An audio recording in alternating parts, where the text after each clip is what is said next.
inviter Carole. Est-ce que quelqu'un veut?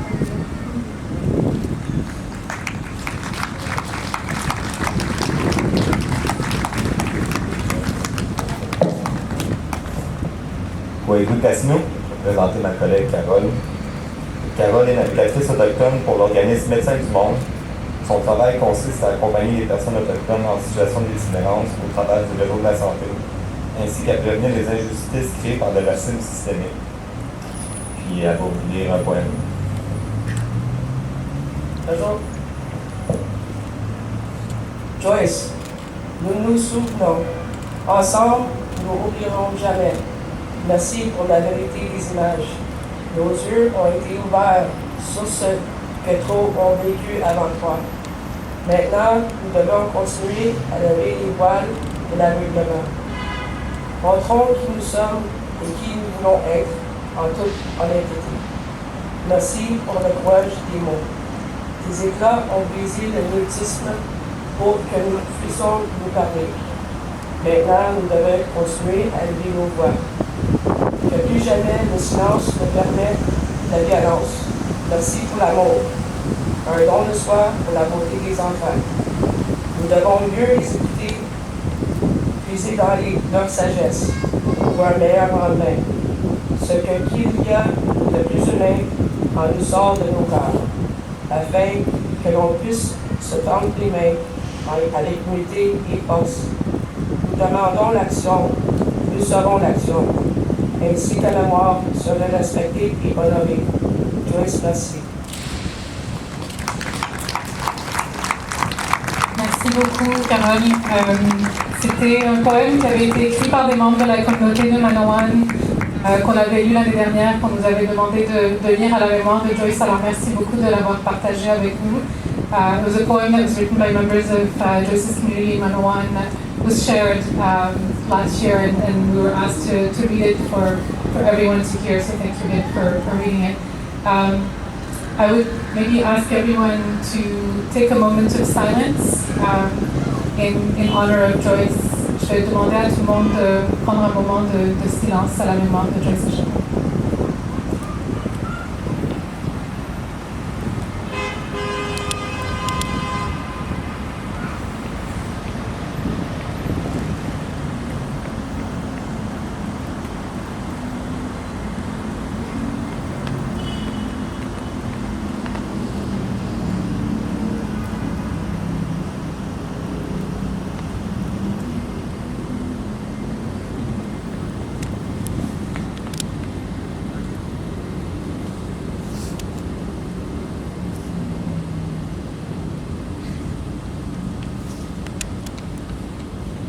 Merci, thank you.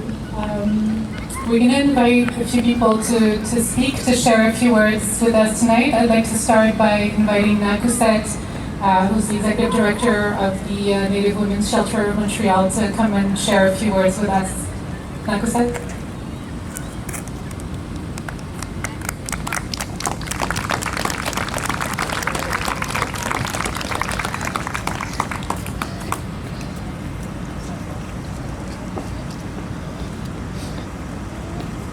Hi.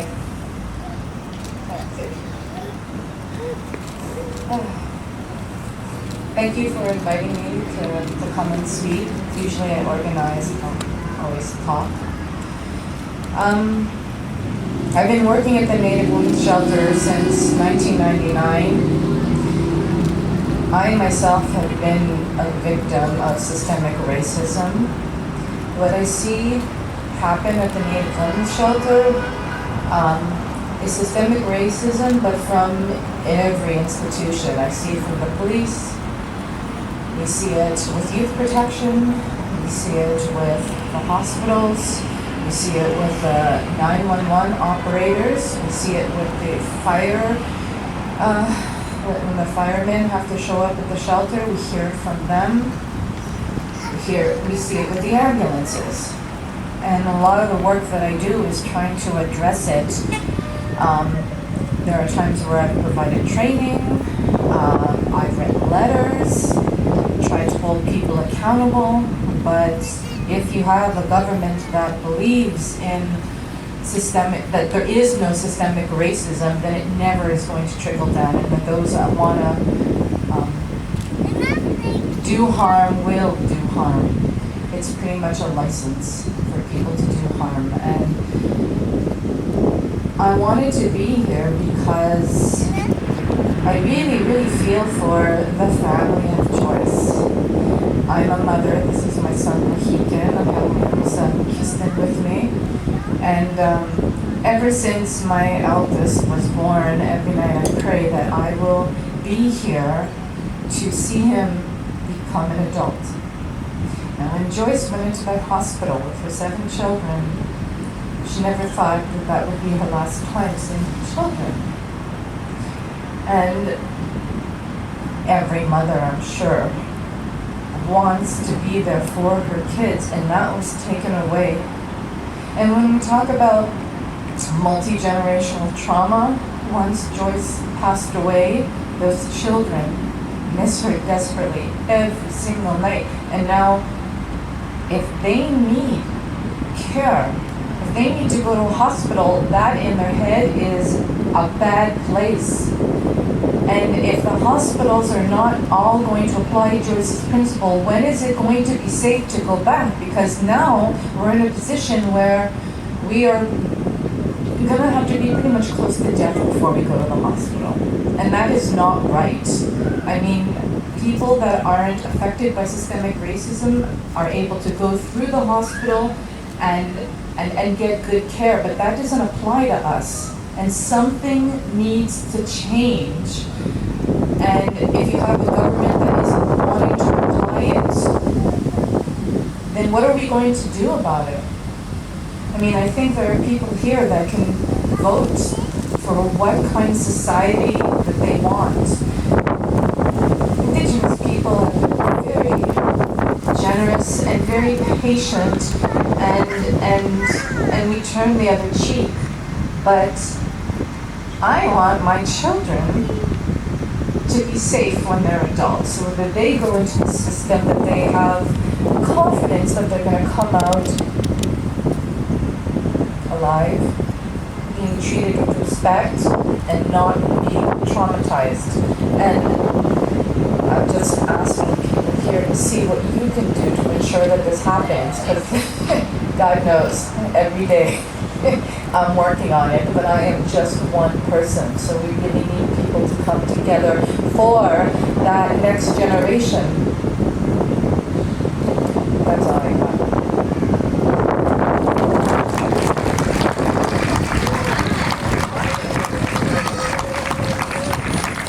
Thank you, Marissa. J'aimerais inviter Lucie Catherine, qui est infirmière communautaire au centre d'Annecy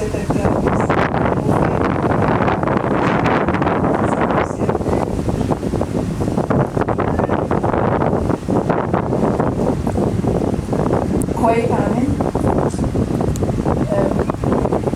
Je suis un peu nerveuse. Mais comme infirmière, c'est des choses. Le racisme systémique, on le voit tous les jours. En tant qu'infirmière, je l'ai vécu aussi. En tant qu'autochtone, j'ai été autorisée lorsque j'avais mes stages en travaillant. Ah, t'es autochtone. Ah, toi, tu vas le voir parce que toi, t'es autochtone, tu vas comprendre ce qu'il va dire. On va t'emmener, on va envoyer une patiente à l'urgence, puis on va lui refuser les services parce que, soi-disant, ne parle pas français. On va envoyer quelqu'un à l'urgence qui va être gardé quelques instants, puis qui va entendre des propos désobligeants, il va décider de partir plutôt que de se faire soigner, même si ça met sa vie en danger. J'ai des membres de la communauté qui viennent nous voir au centre d'amitié autochtone, qui préféreraient mourir que d'aller consulter à l'hôpital. Qu'est-ce qu'on fait, nous, comme infirmières? Pas juste en tant qu'autochtone, en tant qu'infirmière, le rôle d'une infirmière, dès le départ, c'est un rôle social, une mission sociale. Pour pourquoi on est rendu au point qu'on entend des propos comme on a entendu quand Joyce est décédée? Pourquoi il a fallu qu'il y ait une personne qui filme pour qu'enfin on la croie? On entend parler depuis des années, on vit depuis des années, personne ne nous croit. Mais là, quelqu'un l'a filmé, on peut renier, on le voit. À partir de ça, tous ces événements-là, je me suis dit, qu'est-ce que je peux faire? J'ai jamais été revendicatrice, j'ai jamais été à l'avant, mais avec tout ce qui se passe et tout ce que je vois encore, je ne peux pas me taire. Comme enseignante aussi, à la faculté des sciences infirmières à McGill, j'ai des étudiants qui viennent faire leur stage en santé communautaire avec moi, au centre d'amitié autochtone, au foyer pour femmes autochtones. Puis toutes, sans exception, me disent que l'expérience qu'elles vivent en vivant auprès de personnes issues de communautés autochtones ou inuites, ce stage les change à tout jamais. Ces jeunes femmes-là qui vont devenir des infirmières demain et après-demain, c'est des alliés. C'est des femmes comme ça qu'il nous faut dans le système. Et je pense qu'on oublie toute une partie de la formation des infirmières, des travailleurs de la santé, des médecins, de n'importe qui, même des gardiens de sécurité dans les hôpitaux. Il faut être capable de comprendre, il faut se concilier et comprendre l'autre avant qu'il y ait réconciliation. On ne peut pas faire autrement. Puis c'est tranquillement, en faisant des choses, tranquillement, en se parlant, en échangeant, en essayant de comprendre l'autre, puis d'être ouvert, d'être capable d'avoir une réflexion authentique sur soi-même, de voir qu'on a des fois des façons de réagir qui représentent la façon coloniale, traditionnelle, patriarcale de voir les choses. Juste le fait de se faire parler comme un enfant à l'hôpital, d'avoir des propos désobligeants, les patients qu'on a, j'ai des étudiants qui ont vécu avec leurs patients qu'elles accompagnaient des situations de racisme flagrant. Pourquoi est-ce qu'elles ont été troublées elles-mêmes? Bref, tous les jours, même jusqu'à ce matin, on a vu du racisme à l'hôpital. Tous les hôpitaux de Montréal, hein, c'est pas juste un tel hôpital, c'est à toutes les urgences à date. Il n'y en a pas une qui n'a pas eu de problème. Mais il y a eu des belles histoires aussi. De la création de postes de liaison autochtone dans les hôpitaux, qui, si on leur donne le pouvoir de faire des changements, le pouvoir de suivre un patient qui arrive à l'hôpital, ça fait une différence. Pas que ce soit un faire-valoir, une personne qui est là comme consultant et qui peut dire « Oh oui, on a un consultant santé autochtone ». Non, avoir vraiment quelqu'un qui peut agir, qui peut aller voir les médecins, aller voir les infirmières, aller dire « Écoute, c'est pas correct ce que tu as fait, on va s'asseoir ensemble, on va parler ». Bref, on a du chemin à faire. Puis là, je vais m'emporter, mais bon. Voilà ce que j'avais à dire. Mais God,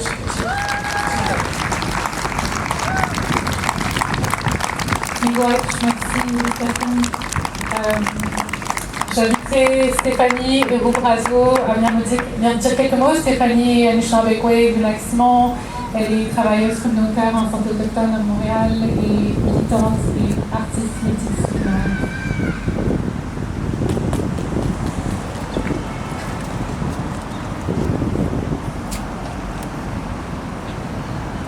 Kwekwe, Stéphanie Dijin Kazen, Anishinaabe, Lac-Simon. Je m'appelle Stéphanie, je viens du Lac-Simon.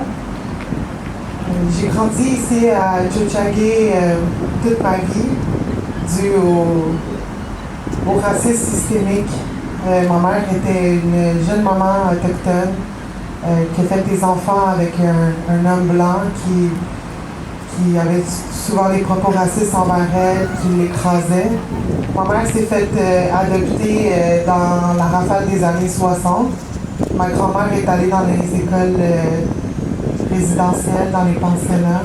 Elle parlait seulement à Anishinaabe, donc je ne pouvais pas communiquer avec elle. Ça, c'est quelque chose qui m'a beaucoup marqué parce que moi, je parlais seulement français. Mais je savais qu'à l'intérieur de moi, j'avais d'autres ressources que je ne pouvais pas mettre en valeur avec ma grand-mère, ma coucoum, comme on dit en algonquin. Quand je suis arrivée ici à Tiohtià:ke, j'étais complètement désorientée. On m'a placée dans une famille d'accueil non-autochtone. On disait toujours qu'être autochtone, c'était être un sauvage, puis que vivre de la culture blanche, c'était la meilleure solution pour moi. En grandissant dans le système de la protection de la jeunesse, j'ai eu affaire souvent à aller dans le système de santé. Je reconnaissais aussi que je n'étais pas une personne blanche. Puis ça m'a toujours marqué parce que j'ai toujours senti qu'ils me traitaient vraiment différemment, qu'ils ne me traitaient pas nécessairement avec dignité, avec respect. Quand je suis sortie du système, j'étais vraiment perdue. Je ne savais plus qui j'étais. Je ne savais pas nécessairement c'était quoi mon identité autochtone. Puis j'ai vécu un peu, comme on dit, l'itinérance cachée, à me promener de maison en maison, essayer de survivre. Mais les personnes autochtones, on ne devrait pas juste survivre. On devrait vivre. C'est nos terres. C'est notre territoire. On a vécu ici pendant plusieurs générations, des milliers d'années à faire grandir nos enfants. Quelque chose que Joyce, elle n'aura pas la chance de faire.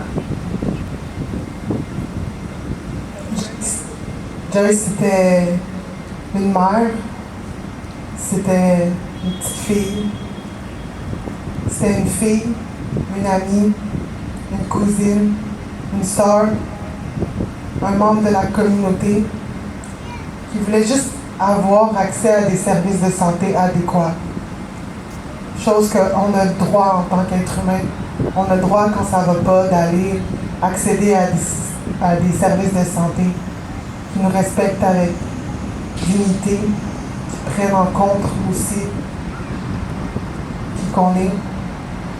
Quand on parle de services sécuritaires culturellement, on parle pour les Autochtones d'accéder à des services de santé sans avoir à vivre du racisme. On est juste rendu là dans l'implémentation de la sécurisation culturelle. On est vraiment au début.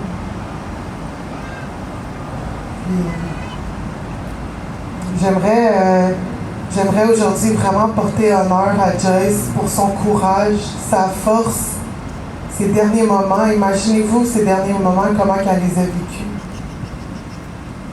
Elle est dans un lit d'hôpital. Premièrement, c'est super triggering pour une personne autochtone dans un hôpital parce que, on le sait, Joyce, elle a été une femme qui a eu le courage de prendre son téléphone puis de se filmer. Mais il y en a combien à qui c'est arrivé? Mes sœurs, mes frères, mes cocos. Le racisme systémique, c'est pas seulement dans le système de santé. C'est partout. Dans les écoles, les institutions, dans la protection de la jeunesse. Comme je vous ai partagé un peu mon histoire, c'est un peu ça qui est arrivé. Puis on est tombé dans les craques du système. Puis aujourd'hui, c'est de ma responsabilité d'aller chercher c'est quoi mon identité autochtone. Ça fait 10 ans que je suis en reconnexion. Ça fait 10 ans que je transmets ce message-là aux prochaines générations. Vous voyez mon fils qui courait un peu tantôt. Je veux jamais qu'il se pose les mêmes questions que moi je me suis posées. Je veux qu'il sache c'est qui Jaycelis Pienne. Je veux qu'il sache c'est quoi ça veut dire être Anishinaabe. Je veux qu'il sache que c'est pas de sa faute s'il a vécu dans un système qui est colonial, qui est raciste. Mais c'est sa responsabilité de démanteler ce système-là. Comme c'est la responsabilité de tous ici. Quand vous allez partir, là, toutes d'entre vous, vous allez tout être en sécurité ce soir avec vos enfants. Pensez à Joyce. Joyce, elle n'a pas eu cette opportunité-là.